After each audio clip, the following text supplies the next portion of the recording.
George Balanchine was one of the most prolific choreographers of the 20th century. He was also considered one of the most musical. Sometimes he designed dance to coordinate closely with the music, as in the following passage from the first movement of Concerto Barocco, which is set to J.S. Bach's Concerto in D minor for two violins. Notice that the high and low positions of the dancer match the high and low notes of the solo violin, and patterns of repetition in the dance follow those in the music.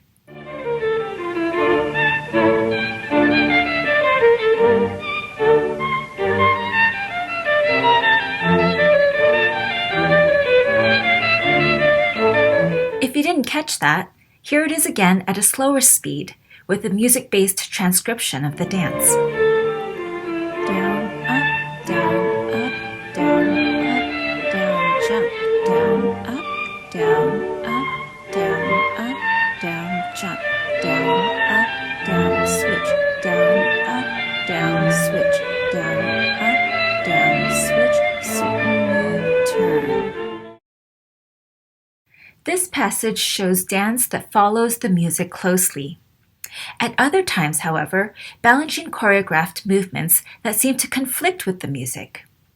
There is an iconic passage near the end of the third movement of Concerto Barocco in which the dancers create surprising patterns against each other and against the music.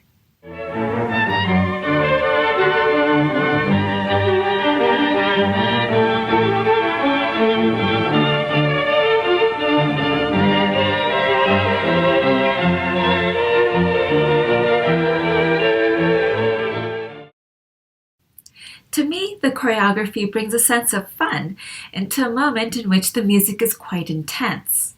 The visual accents created by the dance are unexpected. They seem to be unrelated to the music's accents.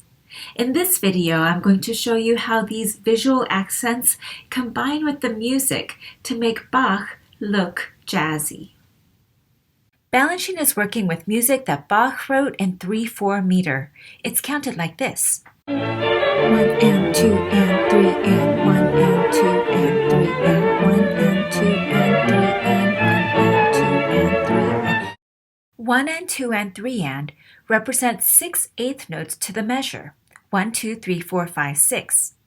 Against that, Balanchine has his dancers perform in unison a 4-count step, and then he breaks off 1/2 of the group to start a 3-count step. Let's watch it again, this time with the dance counts. 1 and 2 and 3 and 1 and 2 and 3 and 1 and 2 and 3 and 1 and 2 and 3 and 1, 2, 3, 4, 1, 2, 3, 4, 1, 2, 3, 4, 1, 2, 3, 4, 1, 2, 3, 4, 1, 2, 3, 4, 1, 2, 3, 1, 2, 3, 1, 2, 3, 1, 2, 3, 1, 2, 3, 1, 2, 3, 1. Notice that the dancers' movements accent the last count like this. 1, 2, 3, 1, 2, 3 in the 3-count step, and 1, 2, 3, 4, 1, 2, 3, 4 in the 4-count step. The final count of each unit is marked by a tendu à la seconde and the lowering of one arm. Count 1 is also significant because it begins each repeating unit. But its accent of beginning is not as strong, in my opinion, as that marked by the visual accent. So counts 4 and 1 receive emphases, but 4 is a bit stronger. Here I have transcribed the dancer's steps in what I call choreomusical notation. The 2 stems, or lines, coming down from a note head represent 2 weight-bearing legs. So the hops on pointe on 2 legs are notated like this.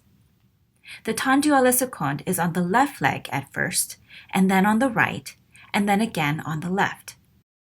Comparing the dance to the music, we can hear that the steady 8th note rhythm of the hop, hop, hop tendu pattern is synchronized with the 8th note rhythm played by the 2 solo violins.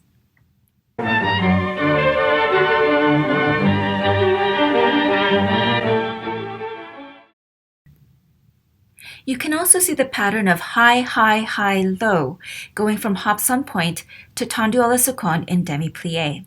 That pattern is performed 3 times in 2 measures of music, and then again 3 times in the next 2 measures of music. These 4-count units are not aligned with the music's 3/4 meter.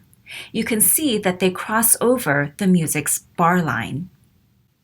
Concerto Barocco is known for its jazzy style, and there are many factors that contribute to that. Of course, there are aspects of the dance movements themselves, but there are also rhythmic factors. The way that Balanchine chose to accent these hops on pointe is one of these. Let me explain what I mean. Remember that the 4-count steps accent count 4 the strongest. Therefore, in relation to the musical counts, it's like this: 1 and 2 and 3 and 1 and 2 and 3 and. In the next 2 measures, the pattern repeats: 1 and 2 and 3 and 1 and 2 and 3 and. Notice that the accents all fall on the ands of beats, the weaker half of each beat. When the 3-count step begins, the accents of the 2 groups of dancers do not align with each other, except once. In each measure, the 3-count step accents count 2 and the and of 3. And when you put that together with the accents from the 4-count step, you can see how the dance accents only backbeats and beat 2. Furthermore, the dance avoids accenting the downbeat, the strongest beat in each measure. That is, until the music and dance come together with a strong lunge at the musical cadence, marking the end of this passage. Until that point, the musical pulse that is most consistently accented by a tendu à la seconde is the 8th pulse just before the downbeat. Now, why is that significant? Well, one of the reasons jazz music might sound to us like it's full of energy is that it uses anacoustic rhythms on multiple levels. In other words, notes are played earlier than expected. And even if the tempo is unchanged, when things come earlier than expected, we perceive an increase in speed. This is how swung 8th notes work. Instead of ta ta ta ta ta ta, we can add an anacrusis, ta ta ta ta ta ta ta ta ta ta ta, and smoothing over the second articulation, we get ta ta ta ta ta ta. So compare the two: ta ta ta ta ta ta ta ta ta ta ta ta. Once more, ta ta ta ta ta ta ta ta ta ta ta ta. The second one probably sounds more energetic. In this 1937 performance of a swung version of the first movement of this same concerto by Bach, notice how often the violinist plays notes earlier than expected.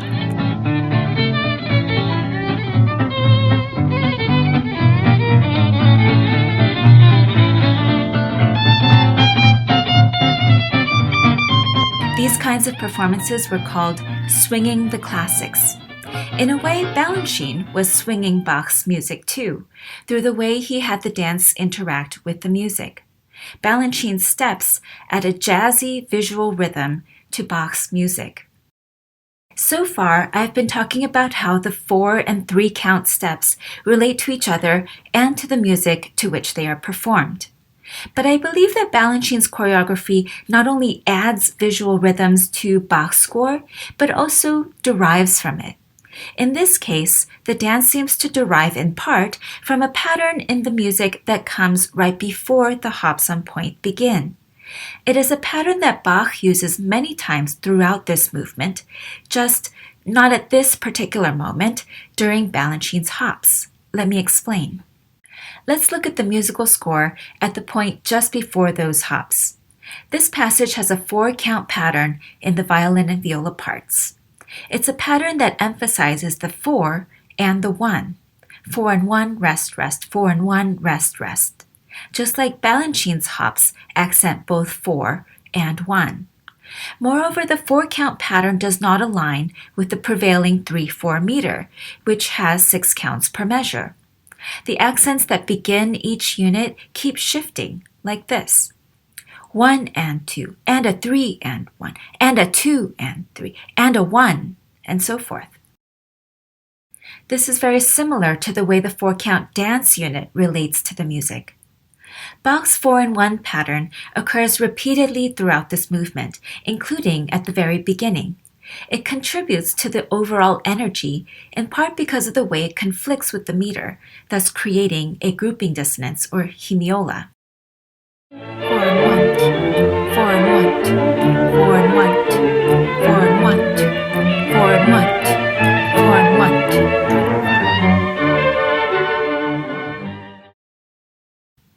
Although the violin and viola parts are somewhat tucked away in the middle of the texture, Balanchine surely would have noticed this pattern while studying the score.